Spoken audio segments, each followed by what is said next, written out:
অনেক দিন পর ছুটিতে বাড়ি আসলাম, দেখি কলের পাশের যে ফুল গাছ দুটি দারুণ ফুল ফুটেছে। এখানে দুইটি রকমের ফুল গাছ লাগানো ছিল, আমি শখ করেই লাগিয়েছিলাম।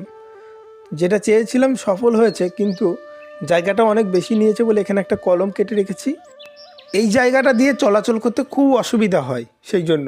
আর এই গাছটা কিন্তু আমার গ্রাফটিং করা। পাশের যে ডালটা ওটা হলুদ এবং ওটা গোলাপি কালার। উপরের ঘরের কাজ হচ্ছিল, উঠে পড়লাম উপরে। উপরেও বেশ কিছু গাছ ছিল, সেগুলিকে সরানো হয়েছে। এটা ড্রাগন গাছ, দারুণ গ্রোথ হয়েছে। ক্যালেন্ডোলা, পিটুনিয়া, অনেক গাছ ছিল, চন্দ্রমল্লিকা। সব গাছগুলোর অবস্থা খুব খারাপ। দেখে আমার মনটা খারাপ হয়ে গেল আরও বেশি। প্রত্যেকটা গাছ খারাপ, প্রত্যেকটা। জারবেরা গাছটা প্রচুর জঙ্গলে ভর্তি হয়ে গেছে। ঘরের ভিতরের গাছগুলোও শেষ অবস্থা। বাড়ির কাজ চলার দরুন জায়গার অভাবে হচ্ছে।